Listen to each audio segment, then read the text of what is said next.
Thank you. Ma'am, the session is in live. Yeah.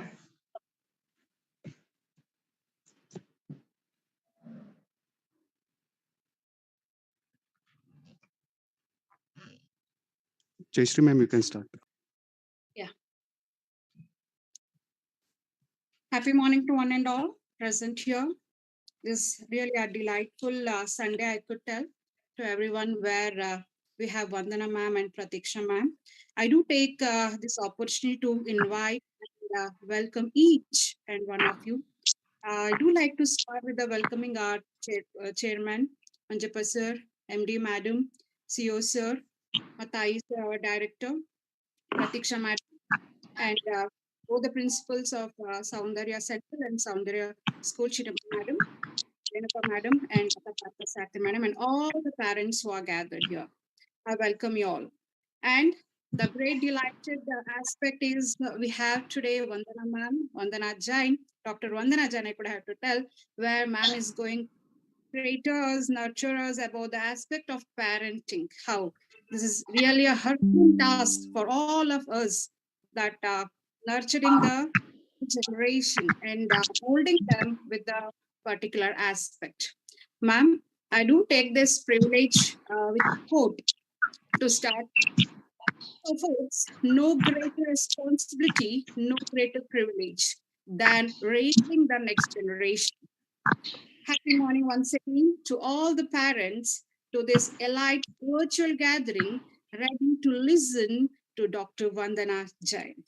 Our guest of honor and motivational speaker for the day, this webinar is specified, specially designed to enable our young parents and to understand their children at the post plateaus.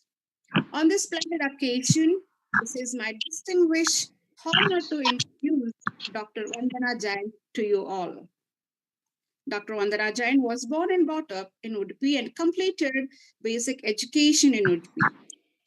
Dr. Vandana Jain has pursued MSc in Clinical and Counseling Psychology in SDM College. In the year 2017, Vandana Madam was awarded with PhD with the coursework on the thesis enhancing the level of achievement, motivation, academic achievement, well-being, self-esteem, and self-efficiency of adolescent Dalit girls. From May 29, 2020 till the date, Vandana ma'am has been serving as head of the Department of Psychology at STM College, Gujarat. Madam served as the chairperson of the Women Development Cell of STM College. The accomplishment of Vandana Madam includes she was awarded with Indo-Asian Elizabeth Loftus Distinguished Psychologist Award in recognition of constant superior performance in psychology. Vandana Madam has published numerous articles and conducted both online and offline session and webinar on psychological aspect of human tendency. I would like to read out the articles published by Madam. In the year 2020, Parenting Style and Emotional Maturity Among Adolescents Across Gender, published in Journal of Health and Wellbeing, which received 4.23 rating in NAS. Goal Setting and Fear of Failure Among Indian Adolescents, Impact on Discussion on Learning Among Students, and many others. In the year 2018, Madam presented a paper on celebration of soul perspective in Indian festivals at International Conference Diversity Management View from India and Europe. In the year 2020, presented a synopsis on impact of well-being on teenagers of India at 55th National and 24th International Conference of Indian Applied Psychology. Conducted great deal of workshops on parent styling, art of parenting, mental health of women, counseling, and mental health, online classes and parents' challenges, teens' mental health, life skills, and many more. Ma'am, I'm so delighted and overwhelmed to welcome you and welcome you, ma'am. Over to Thank you, you. ma'am. Thank you. Thank you. Yeah, you got to hear you, ma'am. So, shall I start, ma'am? Sure, ma'am. All right.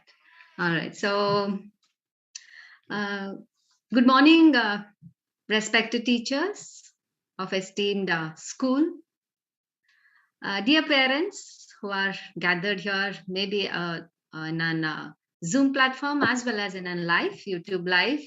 I know that you all care for your child, so you all are with us. So, I'll share my presentation. Hope I think the screen is visible. Yeah. Just Yes, ma'am? ma'am. All right. Yes, ma'am. Yes. Okay. Okay. So, dear parents, as we all know that now it is a phase where our students are coming back to a normal, regular phase of their schooling after this pandemic for about 1.5 years, or rather, we can say generally for 2 years. So, this is a time where we all are uh, finding some differences in the behavioral aspect, or maybe in their academic aspect, or overall as a child, if you look into their development. So, I think we are able to see some changes. I think you all agree with this. So, in this um, circumstances, I would like to say that. Okay, so let me enlarge it, the screen. Um, yes. Okay. So as I was telling about the child's behavior in this normalizing situation, I think it is an responsibility of a parent to look into those issues which help the child to grow in a desirable manner. So, I'm going to discuss generally with an aspect of know your child, and I'm going to touch on parenting style. Hope it's okay if I present my entire presentation in English. Jayashree Bam, is that okay? Yeah, okay, ma'am. Yeah. Okay, Yeah, ma'am. all right. So, yes, thank you so much.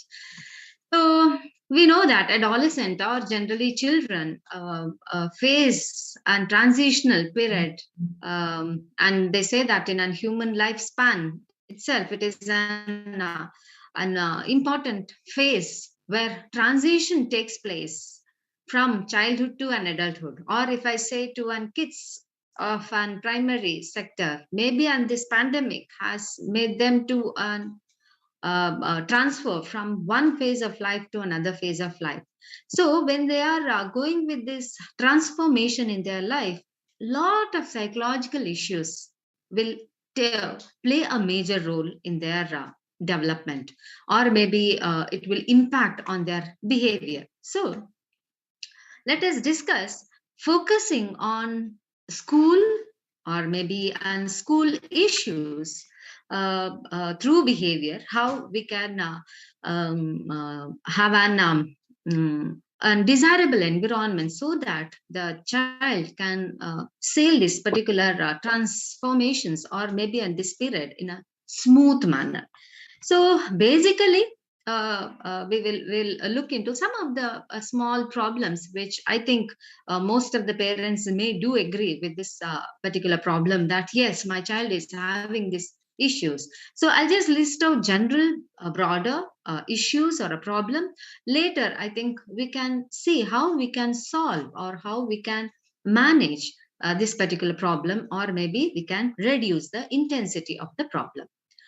So generally, children will have a problem with related to parents may come up with an issue that they have poor skills in understanding some of the language or some of the skills required in understanding mathematics or logical, or maybe they have poor study habits, so they don't know specifically follow and good study habits. So that's on general complaints we get. And even they will be having a conflict in their career choice, because dear parents, we should remember that the school phase is an period where largely their career will decide. And lot many research have proved it, that in a primary level itself, or maybe in a high school level specifically itself, their career will be designed. Maybe as a parents we may neglect that, or maybe as an child himself, he may neglect, or he may not identify that my career is forming in that line.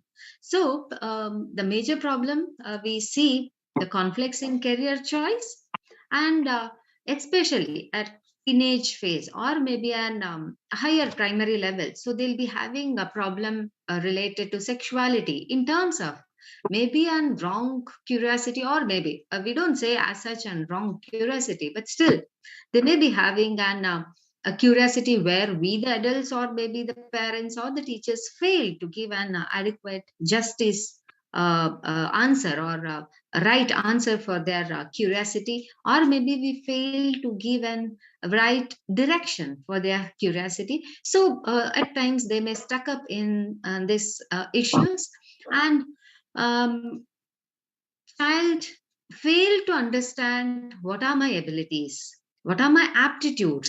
So aptitude is nothing but it is an a skill where they don't get any kind of hurdles in performing that by using that skill. So those are aptitude and abilities. So like I think in school age children will be more prone to see others and follow, and even unconsciously we the parents also, we see the neighbor or maybe the other classmates, the child's classmates score, and we try to compare it.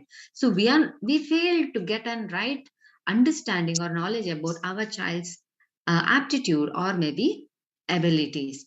And yes, when they come for an a teenage or an adolescent phase, a sort of addictions. Now, gadget addiction, no need to mention. I think mobile, internet, or social media addiction, it has been seen. So I think we, the parents, should look into those aspects too. And academic problem. So they fail to have an on-time submission, or maybe clearing their homeworks, or maybe performing well in a test or an exam, or maybe they will be having an adjustment problem. So adjustment problem may be peer adjustment, or maybe adjustment with the teacher, or maybe after this pandemic, how that children are receiving the environment, or maybe how they are receiving the school. So there I think they may stuck, or they'll be having some adjustment issues, and emotional problem. So this is another important area where many times we the teachers, or maybe the parents specifically, I'm saying that we fail to recognize their emotional variations, or the changes or fluctuations. So, when we fail to identify, they will stuck with some emotional issues, and that may lead for the development of some of the uh, psychological disorder, or maybe the physical disorder. And interpersonal problems. So I'll just focus on the adjustment issues, where if a child goes with an maladjustment, it will end up with poor interpersonal relationship. The child may fail to maintain an adequate relationship with the another child, or maybe with elders, parents. And I think you all have experience, especially those parents who are having a teenage child at home. So they'll be having lot of issues, arguments with the parents, arguments with the teacher or the neighbors, or maybe peer issues. They will stuck. So maybe they'll be having poor interpersonal issues, or relationships. So interpersonal problem we can see commonly. And after all these issues or the problem, the child will come to a state of school refusal or college refusal. So the child don't want to go to school, the child don't want to attend classes, the child don't want anybody of school personnel to join or concern. So they completely refuse school. So these are the common problems which generally, as an counselor, I observed, especially in schools or in colleges, the issues will be. Along with that, even when I consulted many parents, even these were the common problems observed among children. Why these problems come? That's another important issue. So why all these emotional problems or adjustment problems, or maybe we can say addiction or any other interpersonal issues? So why? Because as a parents, we all should understand that it is due to psychosocial factor.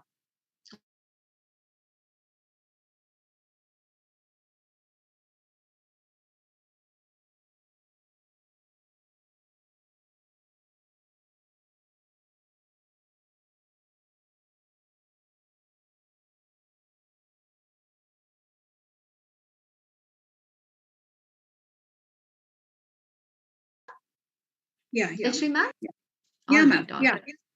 Yes. Anything, like if it is not clear from my side, please let me know. I'll All let you right. know, ma'am. Yes, thank you.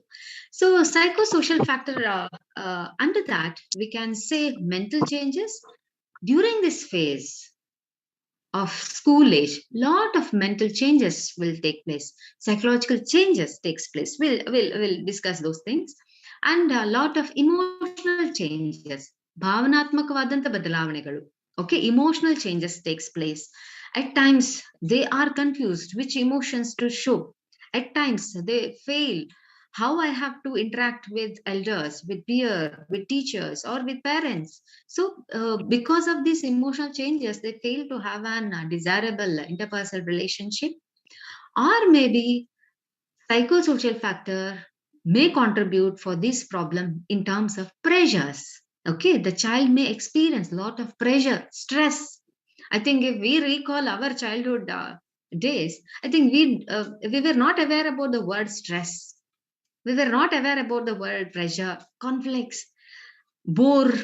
Okay, boring also is one of the very common term nowadays kids use, isn't it? So in the sense, we used to adapt ourselves to the situation, but now the child is able to experience the stress or maybe pressure. So pressure may be in various form that I will discuss later. So they say that for these problems or for the overall development for the child, the psychosocial factor contribute a lot along with the physical factor, which I'm not going to touch. So physiological factor we all know, and for that I think we know how to tackle it. But social factor, at times we as a parents neglect, or we as a parents fail to recognize and give an adequate support. Okay, so mental changes. So here under mental changes we have to look into the concept called independence.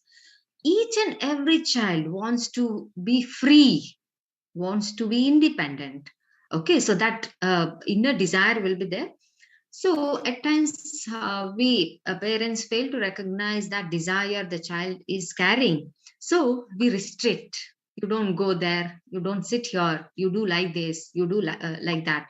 So somewhere we give that over restrictions. So which, as a child who is not ready to accept. So at that time, the child will get into a confusion and start having or start showing some problems. So parents, we all should recognize the child needs independence. But remember, when we are giving freedom, we should have an eye on a child whether the freedom is utilized in a right manner or in a desirable manner. So that we have to say. So that is the mental change. Mental change takes place largely because the child will be having a desire of independence. And another important mental change takes place because of identity. As the child will have a more desire towards to be independent, to be free, to be restricted, free environment. At the same time, the child wants its own identity. Especially these things can be observed largely among teenage children. Maybe after sixth standard, this identity will form. So where the child want to have his own or her own identity, where the child do wanted to carry an identity of parent.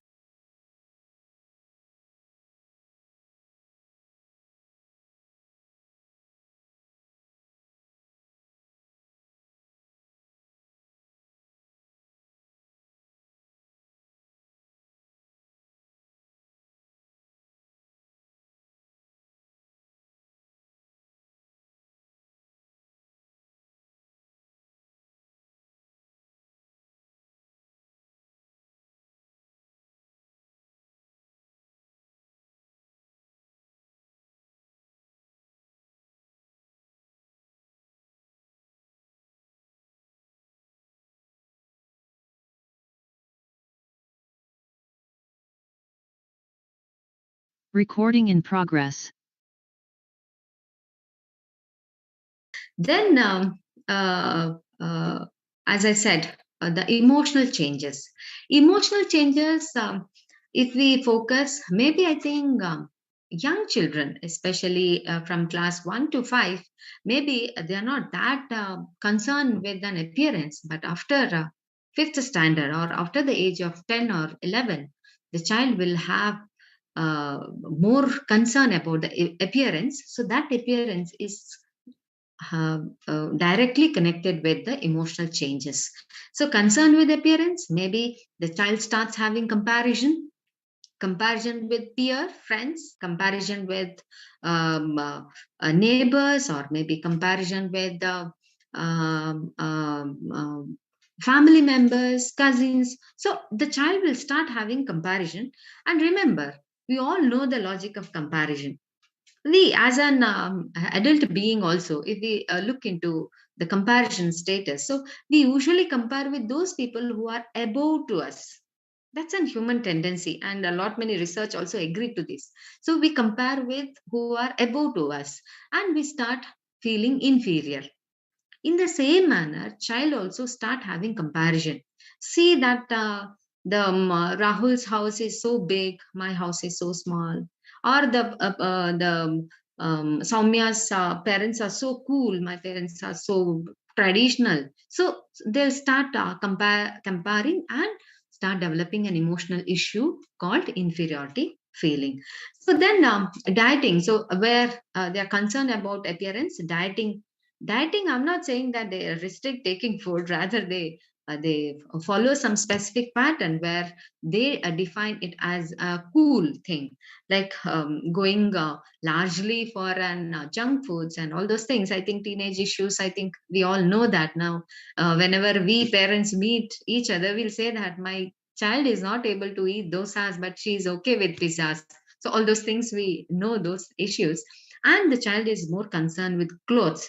So many teenage parents may be having an issue, saying that, like, my child changed completely with what the child used to wear earlier. Now those clothes are rejected. So the child wants clothes which is accepted by the society in their perspective. I'm not saying that whatever the clothes they wear, they everybody rejects or accept, but they'll be having. So overall, the concern about appearance. So these things largely influence their emotion, and from then, I think it will affect the other areas of life. And the role of family comes here. Okay, distinct from family and forming a new relation. So when these mental changes takes place, when these emotional changes takes place, in a way it will influence the family pattern. In a way it will disturb the family relationship, and they try to form a new relations. And how as a parents we can identify that the child is forming a new relationship. You can see these behaviors, like the children may start questioning the parents opinion. Okay, they start questioning.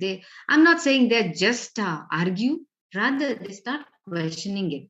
Questioning will be there in an early phase of life also, maybe a young child. But still, here, the questioning may be in terms of opinion, or maybe the ideas, or maybe in terms of uh, how arguing, or maybe questioning in terms of why I have to do like this, or why I have to be like so and so. So, such questioning can be seen frequently, and taking independent decision without consent of parents. They will tie up with some thing, or they commit for something.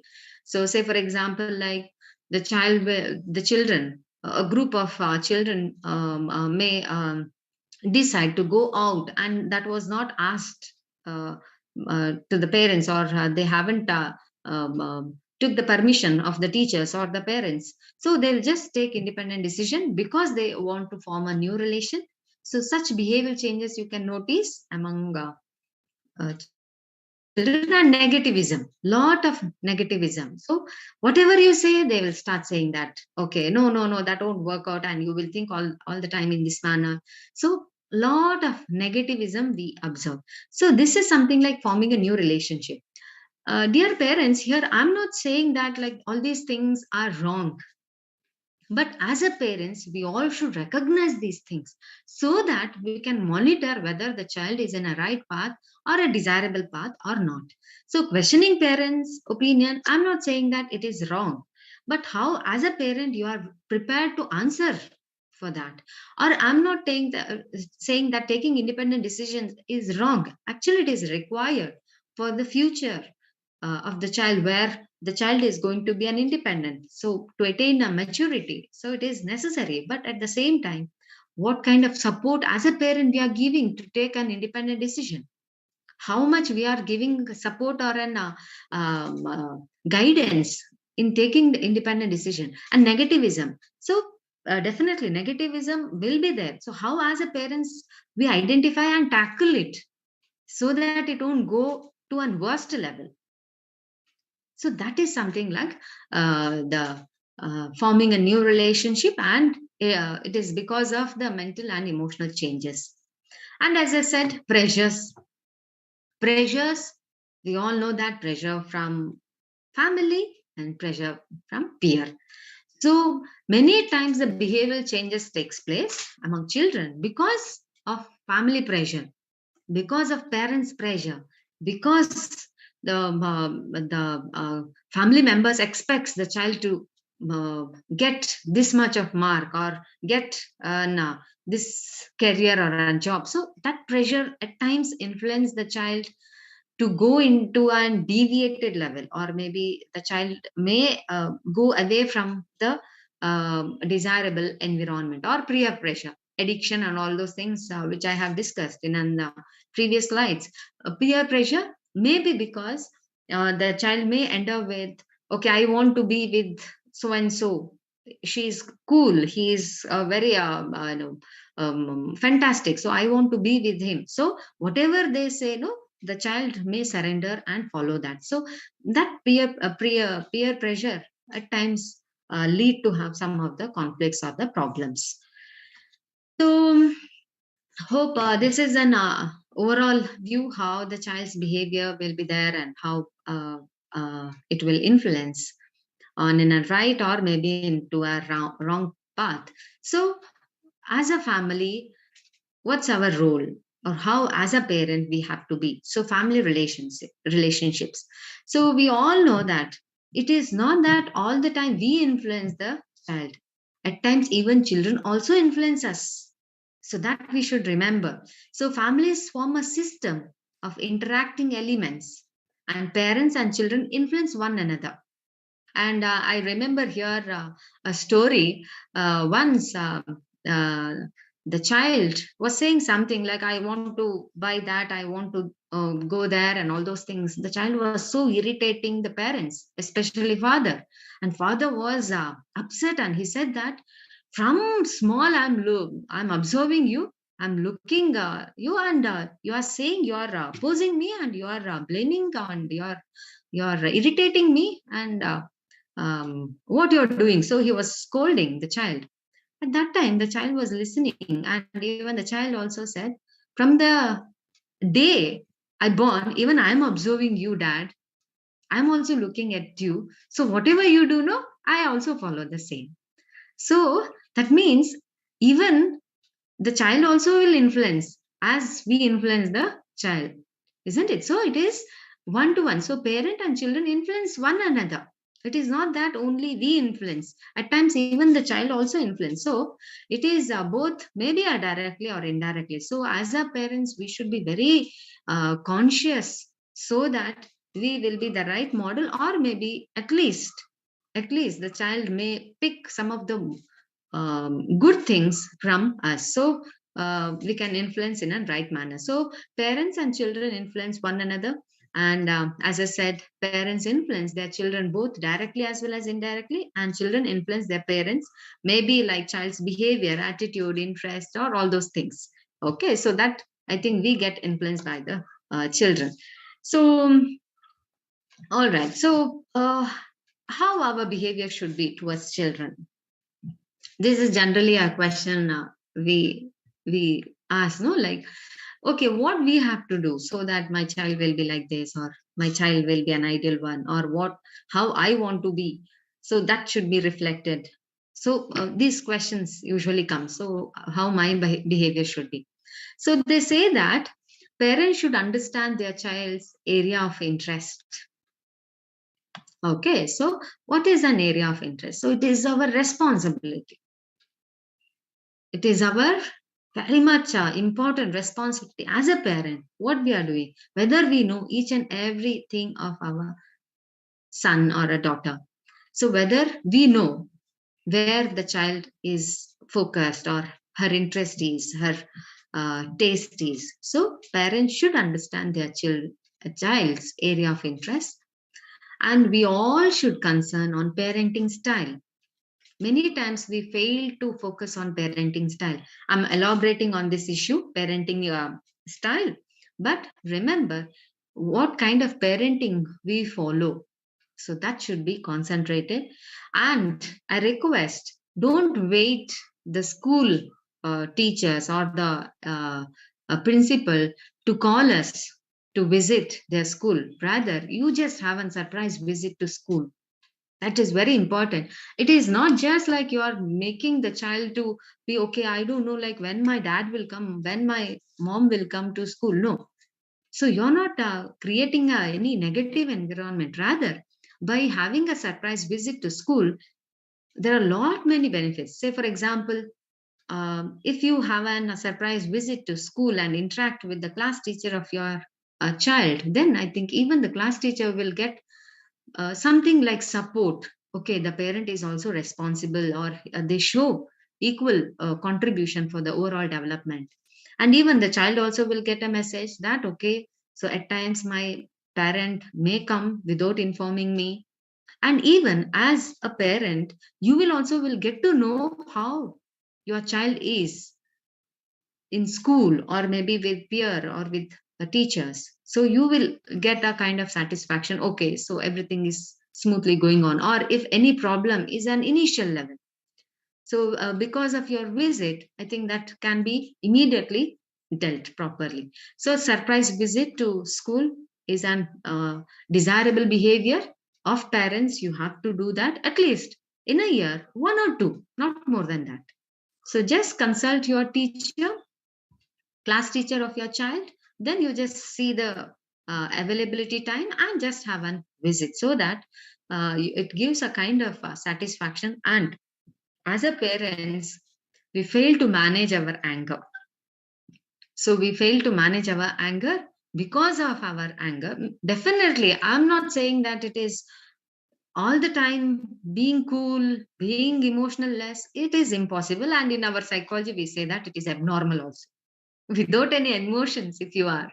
So I think you will be an abnormal person. So they say that emotion ups and downs will be there, spikes will be there. That's fine. But especially the negative emotion, and specifically the anger emotion, you have to manage it. Okay, so that is very necessary. Um, and reduce materialistic relationship with the child. Okay, so definitely I'll come back to those point where working parents, how they can manage kids. Definitely I'll come back. I'll just giving an overall view. Okay, so reduce materialistic relationship. So at times we show a negative emotion, say for example anger, and after that we parents feel very sad. Okay, I yelled at my kid, she's only one child, or he is the only one son, so I yelled it, or I scolded him. So to manage that, we give lot of things, maybe like we'll take the child without any reason, we'll take the child to out, or maybe given a huge treat, or maybe some gadgets, something like that. So we try to manage our emotion through giving a lot of material. Okay, or maybe we increase the materialistic relationship, which is very harmful. So try to reduce materialistic relationship. And even here, as uh, in one of the chat I received, that give some suggestions, tips for parents who are working. Most of, even in the research also, it has been observed that working parents are more into materialistic relationship. Reduce it. So I suggest, as a counselor, as a psychologist, reduce that relationship. If you increase the materialistic relationship, I think you're going to uh, or you're making the child to open for lot many problems, especially the psychological and emotional issues.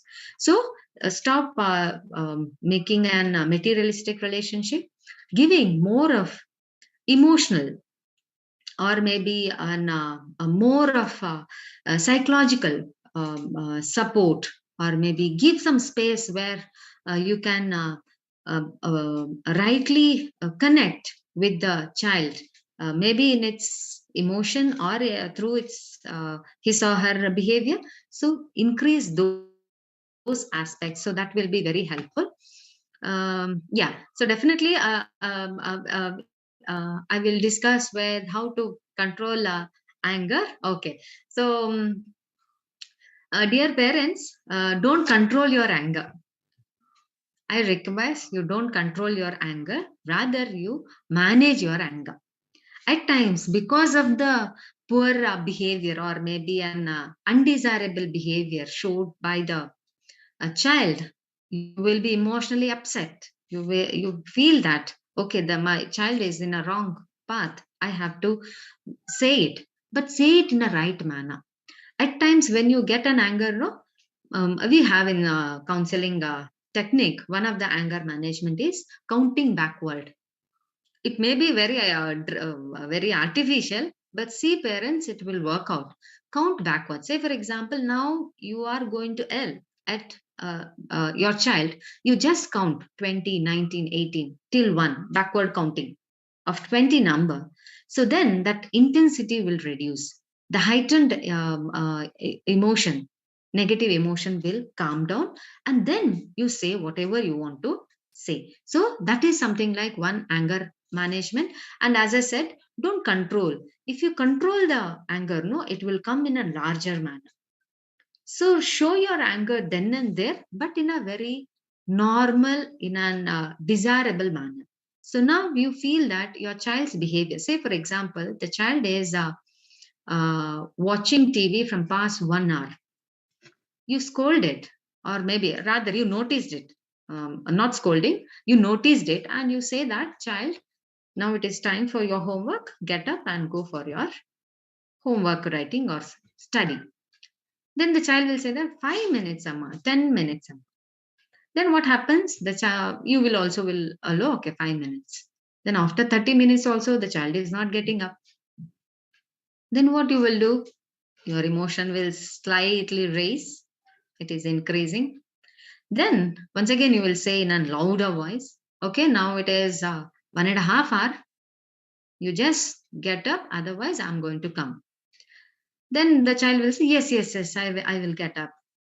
Then after 15 minutes also, the child is not moving only. Then you will come and you will scold, or you'll just nicely give and all those things you do. Instead of that, instead of physically attacking, you just stand in front of the TV only and say, so is it now it is a high time to get up from the place? Isn't it? It is a time to go back to your studies. Isn't it? It is responsibility to go and do your homework. So if you convey all these things, I think that will be more beneficial than just physically giving some pain. That is just you are showing you are releasing your emotion. There is no, there is, you're not making, or you're not trying to convince what you wanted. Rather, you are just releasing your emotion. So that's one thing where you can manage your emotion. And I request you all to count backward whenever you feel highly disturbed, highly raised anger. So count backward, then you express your anger, then the intensity will come down. Okay, so all right, so then definitely how to bring child emotionally strong. Definitely, I'll address this. Maybe I think when I discuss parenting style, I think through that we can touch all those things. Hope I think till here, I think it is clear. Jayashree ma'am, is that fine? All right, Yes, all ma'am. right. So yes. Thank you, madam. So now we will look into some of the parenting styles we generally adopt. And I request all the parents to review your parenting style. Which parenting style you are following, and what are the consequences you're going to see. Okay. So, the first parenting style.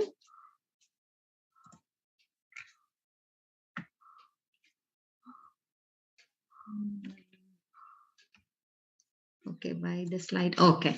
Over ambitious parenting style.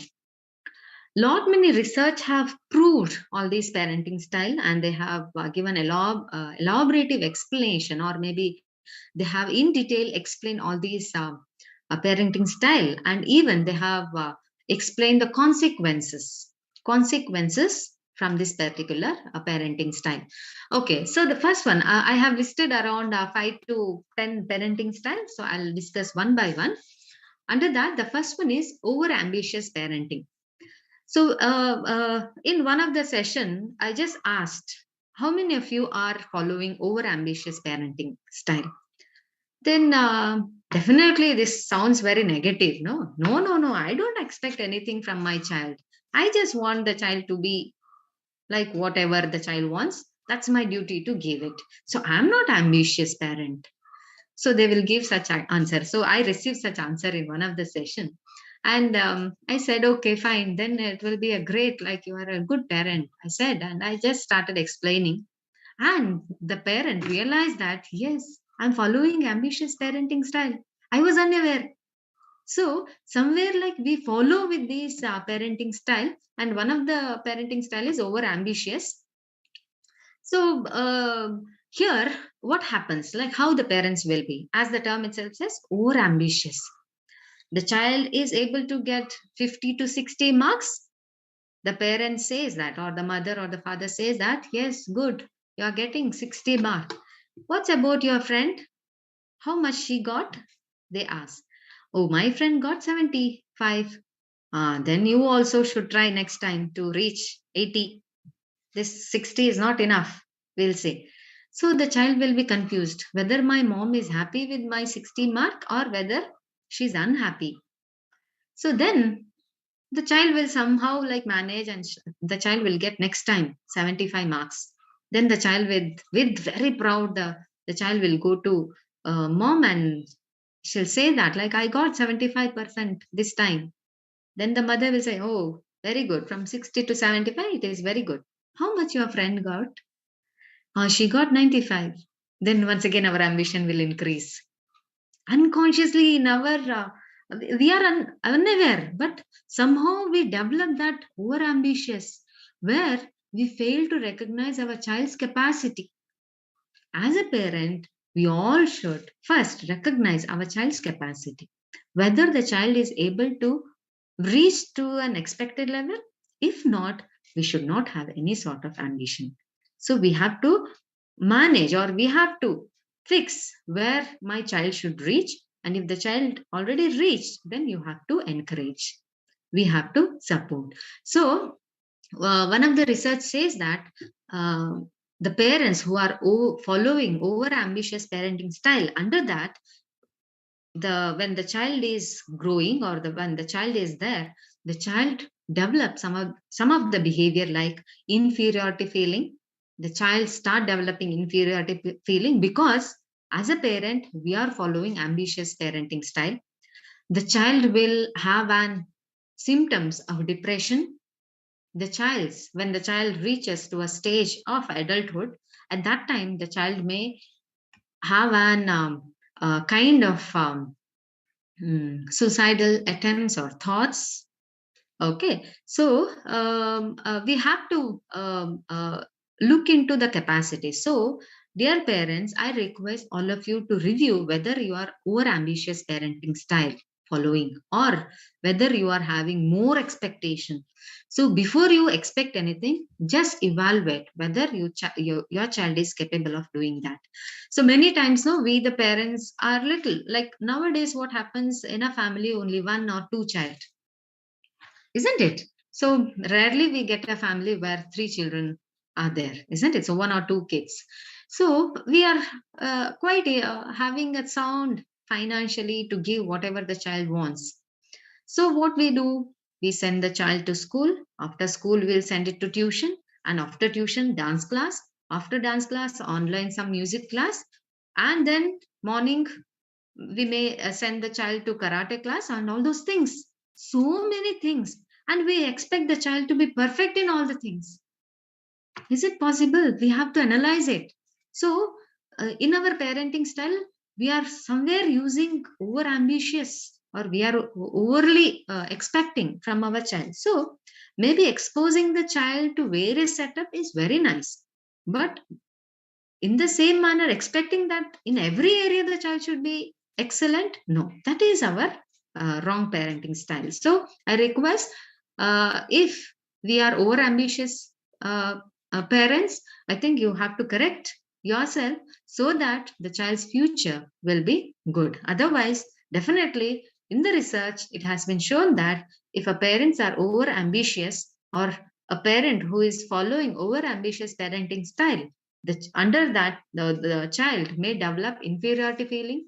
The child will show lot of low emotions, negative emotion, and maybe when the child reaches to an adult phase, the child will prone for the development of major depressive disorder. This is one of the psychotic disorder, chronic mental disorder. Okay, hope I think it is clear. Over ambitious parenting style. And the next one is authoritarian parenting. So, as the picture itself says, authoritarian parenting, where we will control each and every aspect of life of the child.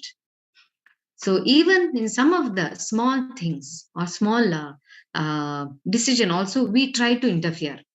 So, from there, like those who are following authoritarian parenting style, the children may slowly develop um, a kind of dependency, a kind of loneliness, a kind of maladjustment.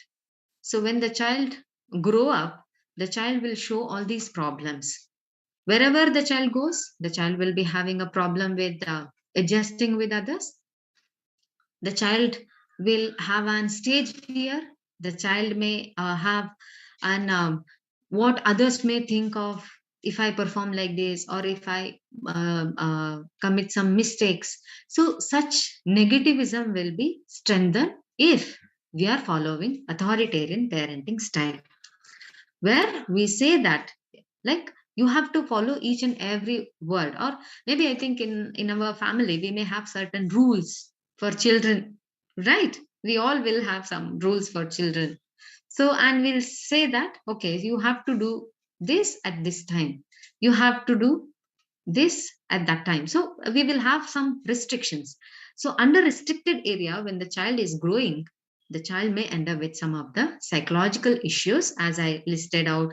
The loneliness the child may experience, the child may develop extreme negativism, and even one of the research have explained that under authoritarian parenting style, those who follow, and under that, the child, when the child is growing and when the child reaches to an adulthood, they are too dominating to others. So they develop a characteristics called dominating character. So which is in a way problematic for the child. So authoritarian parenting is where it may go to an negative development, overall development of the child's personality. Then the third one is permissive parenting. Permissive parenting. So this is something like where for each and everything we give we permit. Okay, the child is supreme here. So where we say that, okay, you want to do that, you do it. You want to play now, you play it. You want to go with your friends, you go. You want to watch TV, do it. So we give for each and everything. It is permitted.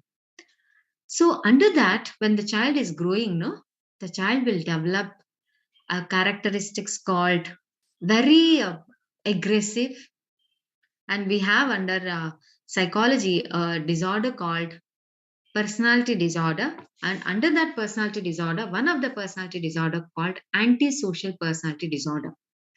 It has been proved in a research that those who are diagnosed with antisocial personality disorder, so they have reviewed their parents' parenting style, and it has seen that most of the parents were permissive parenting style.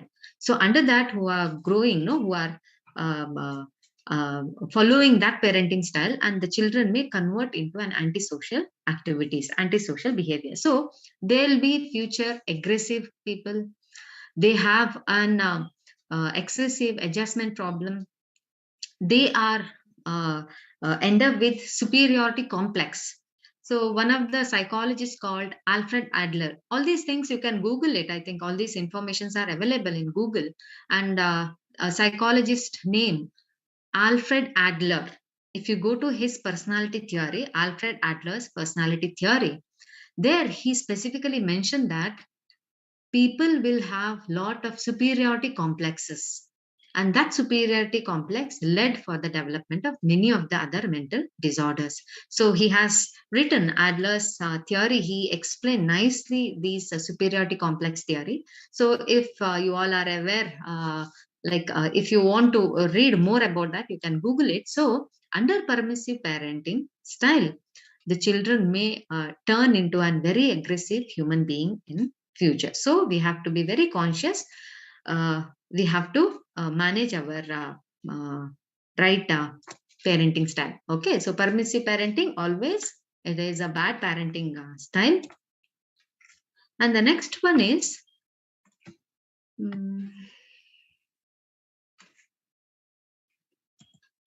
okay, sorry, this slide is not moving.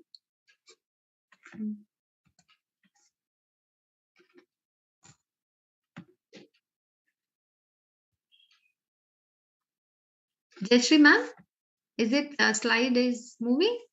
Same slide, ma'am. Permissive parenting. No, one second.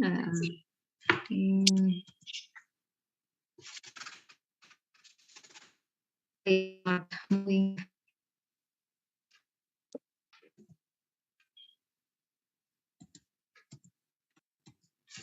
One second. Yeah, ma'am. Yeah. 1 second, ma'am. Yeah.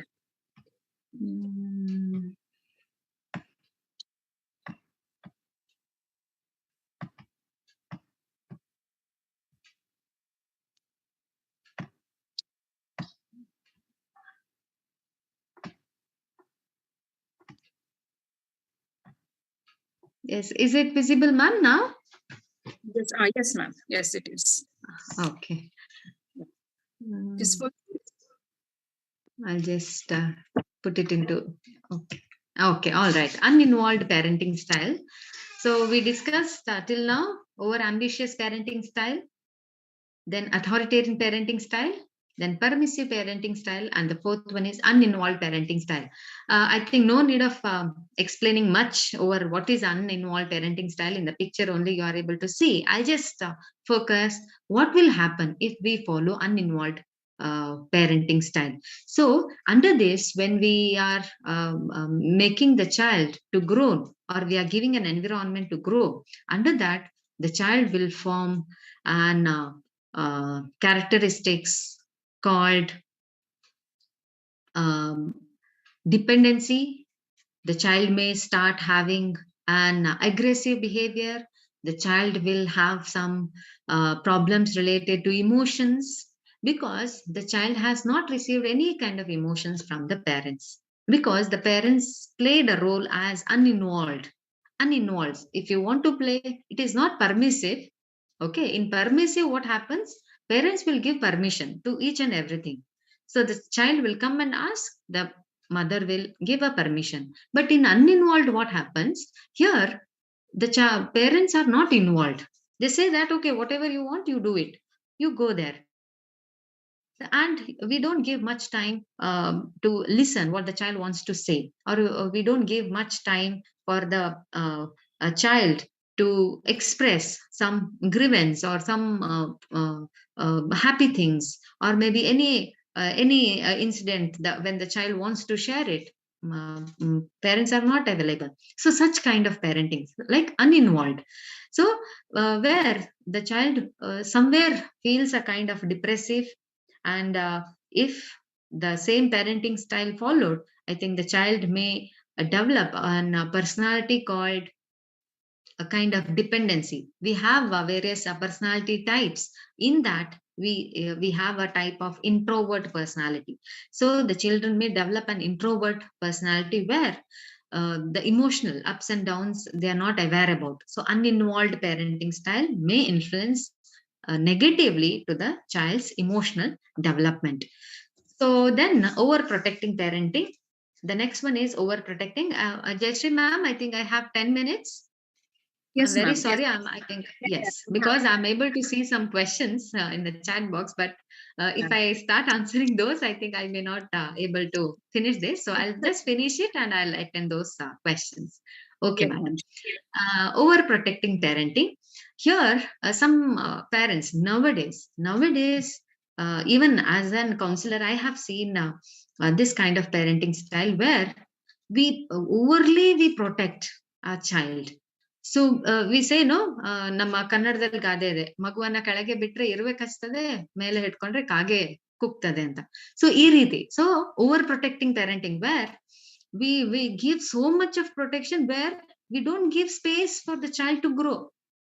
It develops an entire personality called dependence. Entirely the child will have a dependent, and when the child is with friends, the child is not able to um, understand like what to say or what to take a decision. Or maybe in a school also, I think you all teachers or even parents might have observed, if parents are not there, elders are not there, the child fails to interact with the family members, or the child may fails to interact with the stranger when they visit home. So here the overall extreme level of protection may create an environment where the child will develop a personality called dependence. And we all know that dependency will have a larger level of negativism in the future life. So overprotecting also one of the wrong parenting style. And another parenting style, we say combination parenting.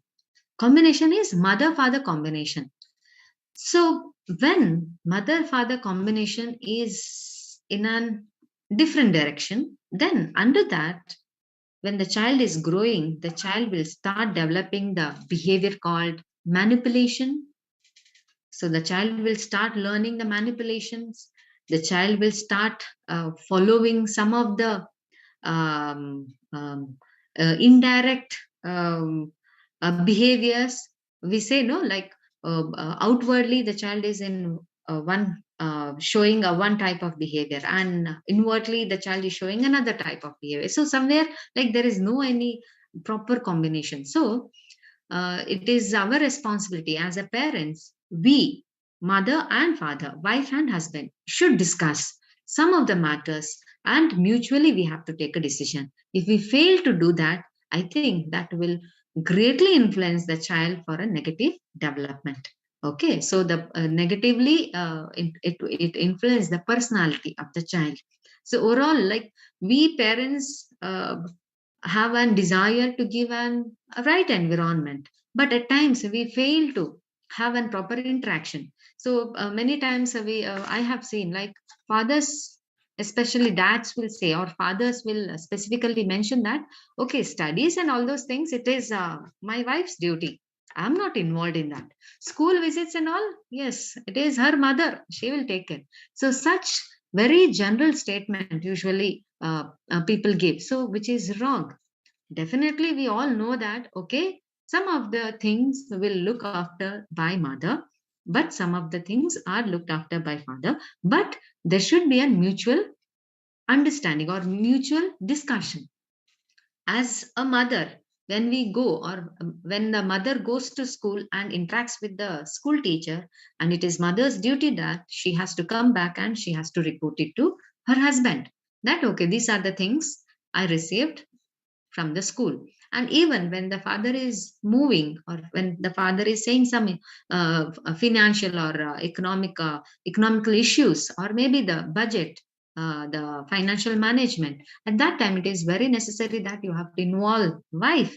And at times, if the child is reached to an adolescence, you involve the child also into that discussion. So there, when the right combination is formed, I think the child will grow in a right manner. Otherwise, as I said, the child will be having poor management, very manipulative personality the child may develop, and the child may end up with some of the personality issues. So that is the combination parenting style.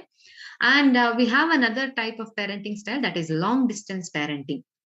Long distance parenting is either single parenting, or maybe I think the father or mother may be staying in a different, and the child, right now the child may living with mother or the father. So single parenting. At that time, if the father is staying far and the mother is looking after each and every aspect of the child, then I think the father is also responsible. Maybe I think frequently he should have an direct communication with the child, maybe over the phone, or maybe through whatever the now various modes are there, through that they have to contact. Otherwise, the child may develop, if the long distance parenting style, if we are following, where we are not directly contacting the child, rather through mother or through grandparents we are communicating through the to the child, then the child may develop a feeling of loneliness. The child may develop a personality called um, uh, inferior, or maybe an introvert personality. The child may develop a kind of like the deprived from emotions, love and care. So the child fail to show love and care to others. So always the child may be in one corner, or not that excited. The child grow in a uh, level where I think the child is not able to reach to the capacity the child carries. So all this long distance parenting, where the single parents, when they are looking after, it is a responsibility of others also to contribute, especially the parent who is staying far. Otherwise, single parenting is another huge issue. So that I think I'm not going to discuss here. But long distancing parenting is where parents, it one of the parent is staying away from the child. Okay. All right. Negative parenting. So this is something like we all the time blame the child. This parenting style largely focus on, like, because of you all these things are happen, because from the day you born all these things are taking place. So at times, now in our anger mood we say this, that very strongly it will influence the emotion of the child. So then I think when the child is receiving this negative parenting style again and again, the child forms a personality of negative. Okay, the child may develop a negative personality, like very aggressive, very antisocial, very much dominating their personality, and very poor adjustment. So they form from their personality. So negative parenting, where when the parents are blaming for each and everything, the child is a responsible, then the child may end up with some problem. Okay, out of all these parenting style, now I think the huge question, so which one is the best one, which personality is the best one, isn't it? So I think everybody are curious about to know about which, isn't it, Jayashree ma'am? So Sure, sure. yes, so which personality is best one? So they say that it is parenting communicating parenting. So in our parenting style, I request all the parents, please communicate whatever you want to communicate. Please communicate to your child. Give some space, give some time. In a day, we do lot many things.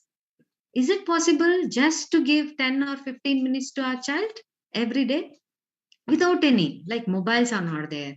I think like all other laptops, emails, nothing you are going to check, or you're not discussing anything. Like there is no any agenda. You just sit with your child and just spend time. And if possible, as in the image you are able to see, if you can sit together, mother, father, or the family members together, and you just give a 10 minutes time to the child, I think that is enough, where the child automatically grow in a right manner, or a desirable personality the child will form. So maybe I think then there will be no adjustment problem. There won't be any emotional issues. There won't be any kind of um, uh, issues in terms of psychosocial aspects. So communicating parenting is the best parenting style, which research have proved. And yes, so from this, I conclude by saying that children's need lot of opportunity, or maybe I think through opportunity and long-term support definitely help the child to grow in an right manner. And we the adults, we the parents, we the teachers, if we give this opportunity and long-term support along with care, I think that is more than enough for a child to grow in an um, desirable manner. So, with this, I conclude my topic, and hope I think I was able to connect you all parents. But for my from my side, it is very difficult to interact all these sensitive matters through these uh, gadgets, especially looking into the monitor and doing. But anyway, I tried my level best to connect you all. So, any questions are there? Definitely, I'll take up. Before I take up the question, I thank Pratiksha madam and Jayashree madam and the whole institution, Soundarya Institution, for giving me an opportunity to interact in this platform. Thank you so much. Thank you. Thank you, madam. Thank you so Thank much. you, ma'am, for sharing your precious time and experience with us. This webinar has definitely enlightened us and will help us in nurturing our child. I'll also request the parents to post any questions if they have. Ma'am will just clear it out for you. Thank you. Thank you so much, Pratik. And here we have a few more questions. The first and foremost, we spoke with the working parents. Working parents, they want to know that how to cater or how to nurture the children, how to spend the quality time in bringing up the children. Shall we have this question, ma'am? Yes, ma'am. Yes, ma'am. Now, that's what, like, we have one or two kids, and both are working. So, in that, I think, lastly, when I said communicative parenting, I think through some of the research, as well as from my personal experience in my counseling session, I have observed that when both are working, the children are quite responsible compared to another parents. That's what the research also proved, as well as even I have seen in a counseling session. So I think the children are quite responsible, but only thing is we have to involve and we have to give at least in a day 15 minutes. So maybe I think you can involve with your child, maybe helping the child to complete the homework, or maybe just sit with the child while the child is doing a drawing, or maybe just 10 minutes you both, or parents as well as the children, can just go out and just for 10 minutes you walk and come back. So that quality time, if you give it, no, that is enough, and I think that is enough to manage.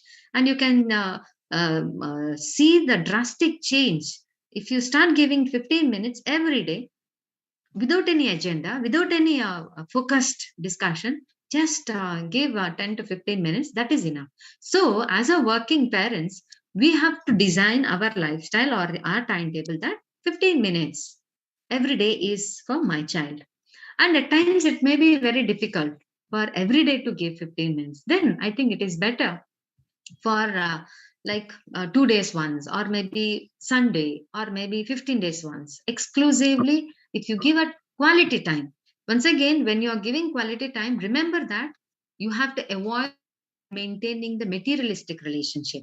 As a parent, you have to be very conscious that I'm not strengthening my materialistic relationship. I'm just giving my quality time so that I can have one right bond with the child. So I think that will be enough, madam, so that I Yeah. can they can manage their Yeah, conditions. exactly. Yes. The time should be spent along with the children. The parents have to do that because they are nurturing the future generation. They have to be.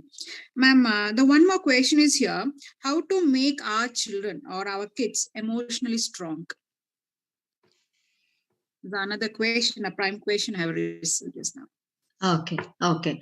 So as I said, when the child is growing not only in terms of physical growth, the child is even growing in terms of psychological state, social state. And we all are aware about the World Health Organization's definition of health. It is the health in terms of the well-being, in terms of mental, physical and social well-being, and not merely the absence of disease.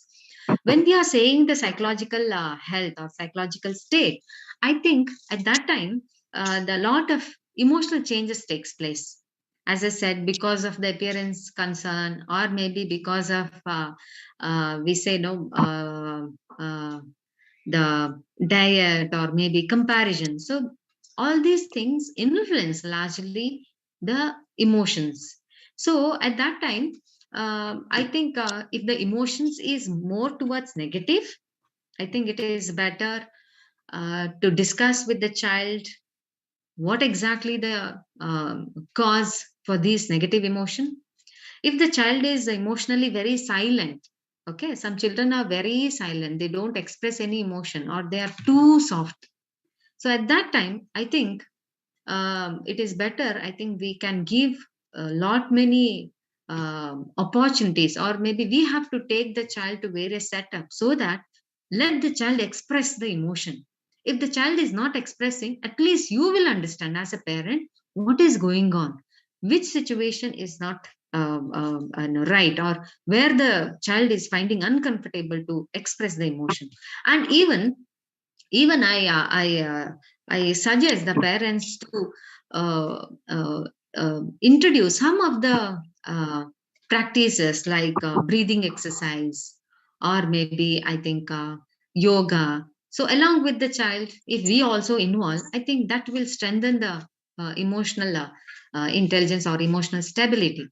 And as I said, we are the right model. So whether our emotions are balanced, whether our emotions are stable, so then I think we are able to give a right model. If we fail to manage our emotion, then I think that also may be one of the cause for the emotional disturbance.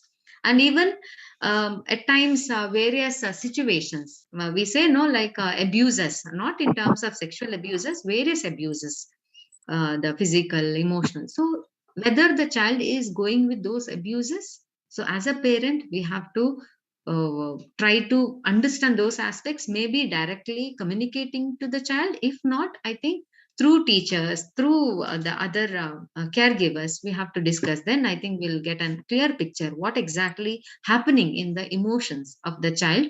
Then we can address that. So I think that will be better.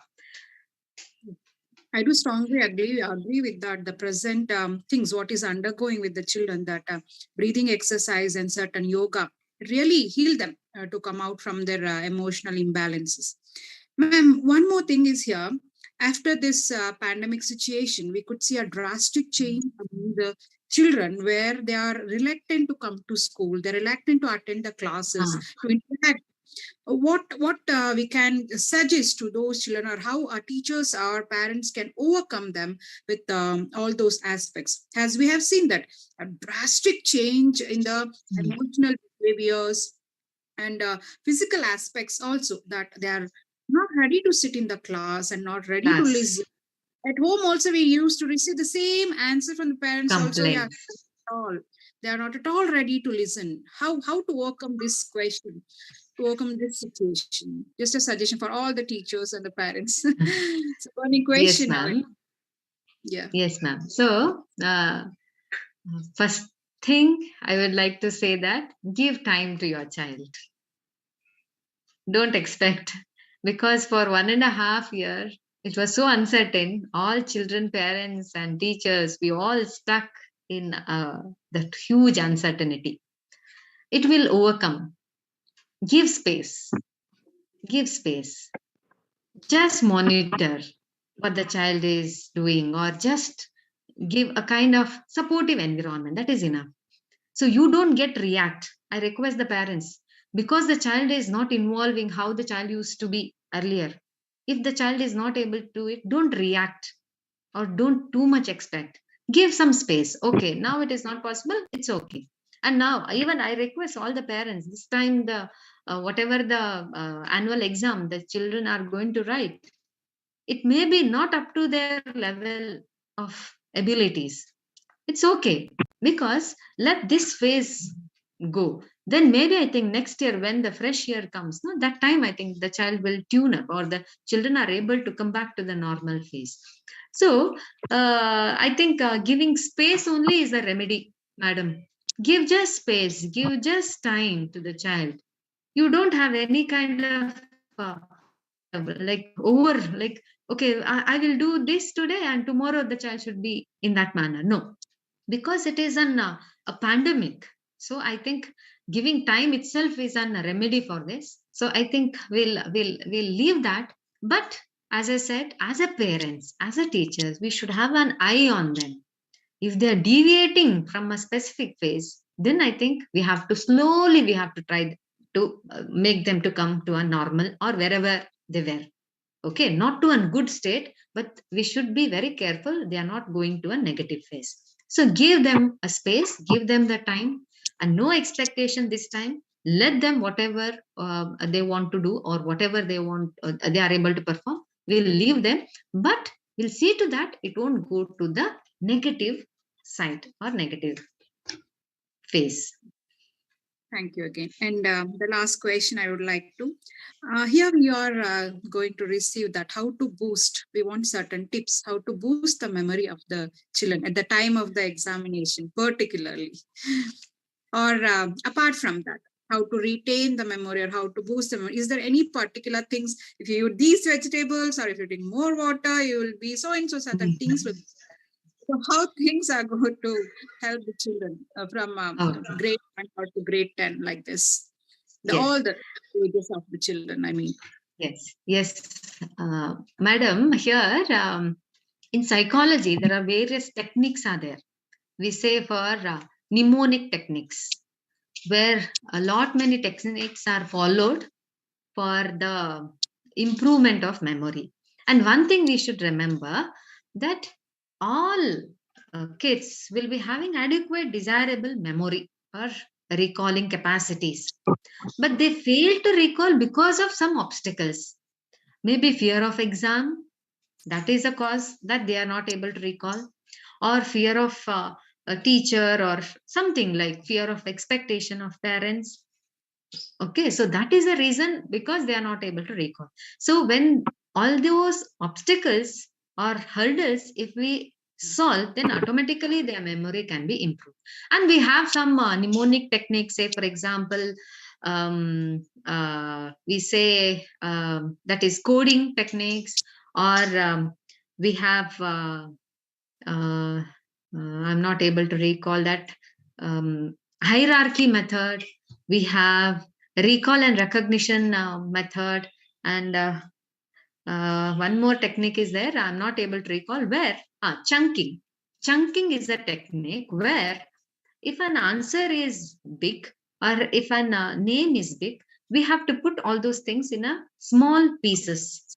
So those techniques, if we adopt in our learning, I think that will help.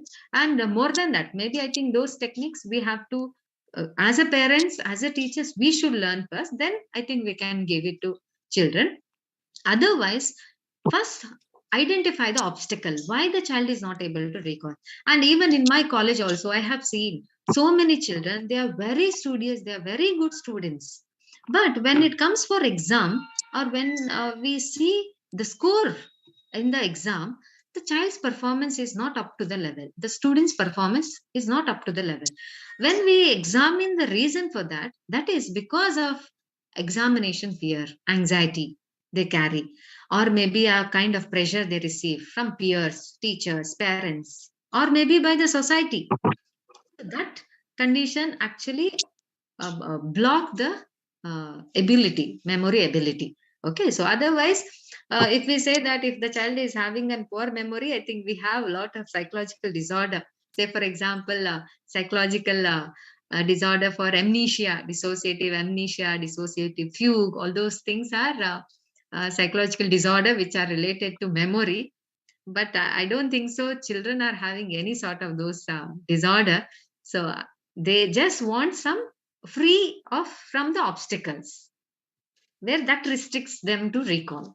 Okay, if we identify that and follow the mnemonic techniques, mnemonics, if you all google it, mnemonics, I think you will get various techniques under that. They can adopt that which is suitable for their child. Yes. Okay. Exactly, ma'am. This the parenting style, it's a vast concept. We can't conclude or complete within 1 day or 2 day.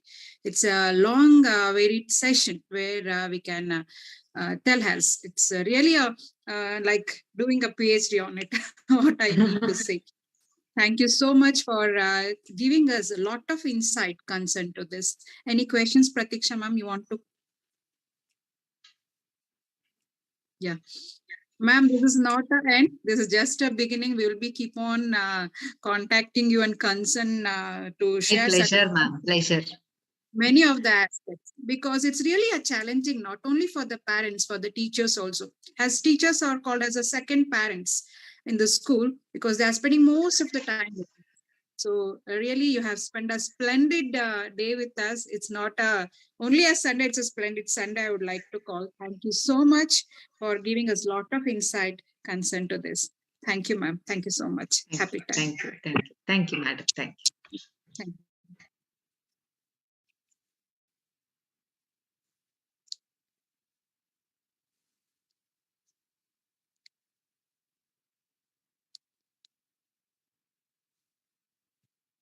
Record